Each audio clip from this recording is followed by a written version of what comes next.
Hello, my name is Marilyn Harper, and I am not a numerologist by trade. However, I do pay attention to the numbers because I'm also a divine link for Adironnda and the Council of Light. Adironnda is the spokesbeing for the Council of Light that I bring in through messages from Source. If you want more information about that, go to Adironnda.com. That's ADIRONNDA.com. But what I'd really like to talk to you about this month is the numbers. Adironnda got my attention in the 90s with numbers. I would see multiples of numbers everywhere. I mean, do you see multiples of numbers everywhere? I did 1111. I bet I looked at the clock every day at 1111 and 111. It was just bizarre. However, this month, I'm going to be bringing a message about the frequency of the month every month now in 2022. We'll see if I go through 2023, but I don't know. I can't think about that right now. But right now, this is March 2022. Now, 2022 is about laying down the foundation of this new energy. It's about laying down the foundation of who you are and what you're doing, because the two is the only number that has a really strong foundation with that straight line across the bottom. And it's also sort of leaning back and getting ready to move forward, and then it's moving forward into the future. And that's what the shape of the number looks like. The feeling of the number could be about duality. It could be about the two different parts of yourself. Some believe that it's the shadow self and the light self or whatever. Adironnda always says that that duality is not really duality because you are just one person. So all of those every part of you makes up you. And this month is about ending cycles.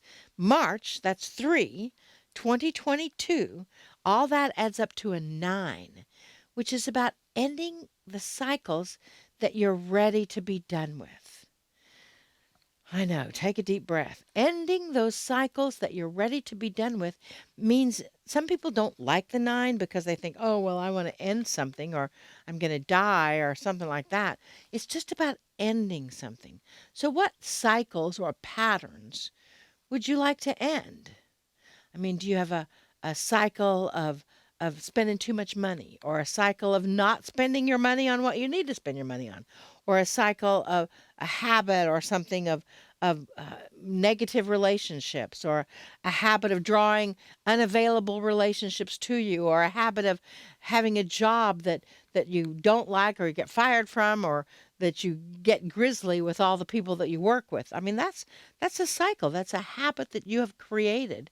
Or maybe you have a habit or a cycle of clutter, or maybe you have a habit of not paying attention to the details. Whatever, it doesn't matter. This month, March 2022, is about ending that cycle. So all through this month of March, in your journaling or in your meditation, ask yourself, what cycle am I ready to integrate so it's no longer in charge of my decision-making process? What cycle am I ready to integrate? I mean, we don't want to pull parts of ourselves out because, quite honestly, every single part of yourself makes up you.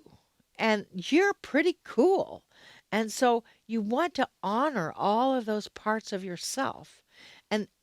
But you don't necessarily want them affecting your decision-making process all the time. That's what this whole month is about. Ending a cycle, then so you can begin a new cycle. Some people have a cyclical way of dealing with relationships. The people like that, where they always have a relationship with somebody that's not emotionally available, or they always have a relationship with somebody that's not going to be nice to them. Those are cycles, those are patterns, and this is the month to end that. So in your meditation, which I'm sure you meditate, and if you don't, just stop and breathe in the stillness for 5 minutes. That's meditation. And ask, what cycles am I ready to integrate so they're no longer affecting my decision-making process? That's the frequency of March 2022. Now, if you're interested in more information about the numbers, my business partner Joy Roby and I and Adironnda, we did write and Adironnda channeled the messages from the numbers. Some people call it the 1111 book, but it's actually called Double Digitology. You can find it on our website, Adironnda.com, or you can find it on Amazon. That's like a reference book about the numbers. So, anyway, if you're interested in that, look that up. If not, then just join me each month here on YouTube. Anyway, see you later. Namaste, y'all.